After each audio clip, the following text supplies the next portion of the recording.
Dockless scooter, bike companies get 3 months reprieve from stricter regulations in LA. Company officials support city's goal to penalize bad actors and incentivize good partners to deal with issues in its micro-mobility program. By Jason Henry, Pasadena Star News, published August the 6th, 2020 at 7:01 p.m. Los Angeles cavalcade of dockless scooters and bikes will avoid stricter requirements, including new fees and a requirement for locks, at least until the end of the year, while the Los Angeles Department of Transportation irons out several key regulations for the fledgling industry. The Los Angeles City Council's Transportation Committee technically approved a series of proposed regulations by the LADOT this week, but it delayed the rollout until December 31 and sent the toughest rules back to the drawing board in the meantime. Now, the same companies that were opposing the proposal are optimistic the extra time will allow them to negotiate a middle ground. In a statement, Lyft praised the council members' delay. While we were disappointed that LADOT's plan did not take into account many of our concerns and feedback, we're looking forward to working with the council and LADOT staff over the next 3 months, Lyft said in a statement. Puong Bui, the government partnerships manager for SPIN, said the company supports the city's goal to penalize bad actors and incentivize good partners, and called it a move in the right direction. Unequal distribution in neighborhoods. LADOT originally took a softer approach to regulations in the first year of its micro-mobility pilot program, but too few of the companies took advantage of incentives to deploy in low-income neighborhoods and instead oversaturated the streets of Venice, Hollywood, and downtown. Residents complained of scooters left haphazardly on sidewalks, tossed in trees, and abandoned on private property.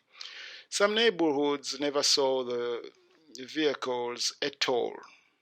There was not really a shared deep commitment to achieve those equity outcomes, said Seleta Reynolds, LADOT's general manager, at Wednesday's committee meeting.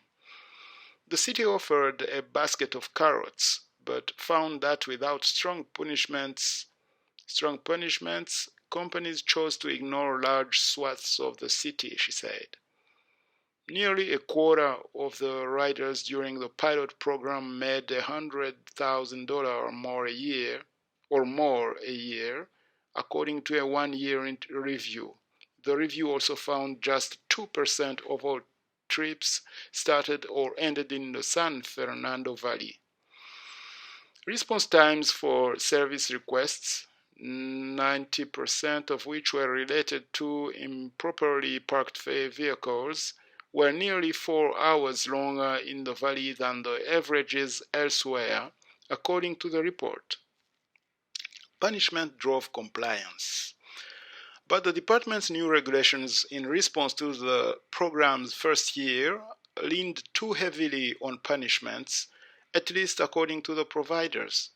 Fines for failure to meet the proposed regulations scale up to $100,000 under the proposed rules. 3 particular areas were targeted by the companies as potentially damaging to the industry. First, a requirement to retrofit vehicles to lock to any bike rack within the next 6 months would cost the companies millions, they said, though the city wouldn't have the necessary infrastructure in place by the deadline.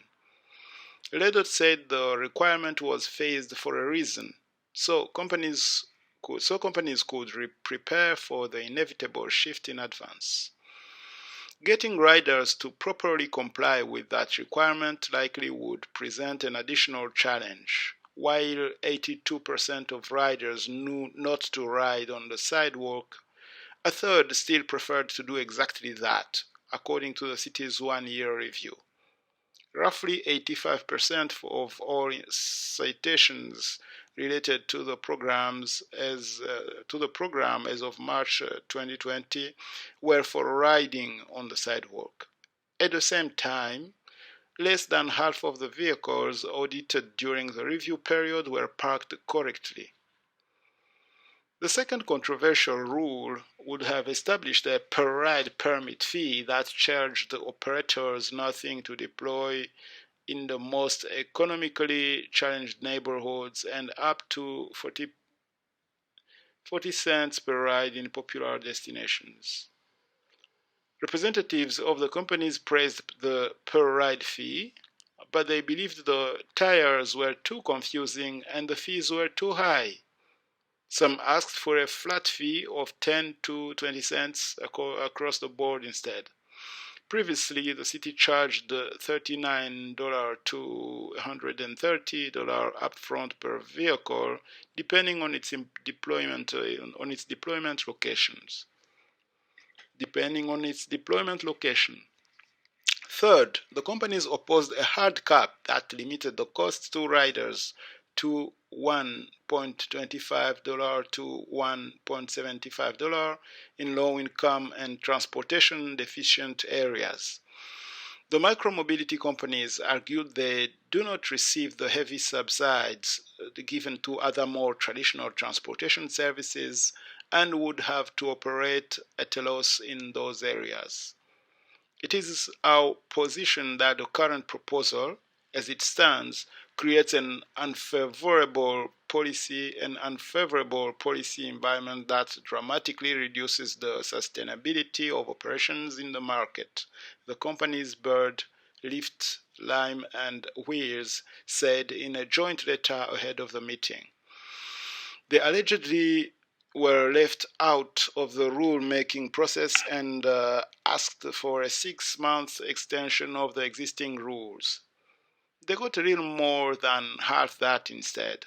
The Transportation Committee asked the LEDOT to review the lock requirement for other possible alternatives, such as an anti-tipping technology, and the fare caps to determine if a requirement to enroll a certain amount of individuals in a discounted ridership program might be more effective at achieving the department's equity goals. Equity zones.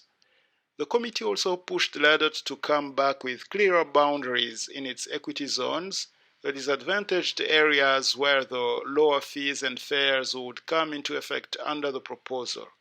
Currently, the zones include areas such as protected wetlands where increased ridership is unnecessary. Sam Sadler, the government relations lead for Lime in North America, said he's optimistic his company and the other providers can work with the city over the next few months to create a framework that accomplishes everyone's goals. He acknowledged the industry could have done a better job at providing services in the communities severely lacking in transportation options. Lime offers a 70% discount on memberships for low-income individuals, and other companies such as Spin offer similar discounts. However, in its review of the first year, LEDOT found programs like this were largely unknown to the people who qualified. This is a new industry, Sadler said. I think we've learned a lot and still have more to learn. It is on us to do a better job, and we're committed to doing that.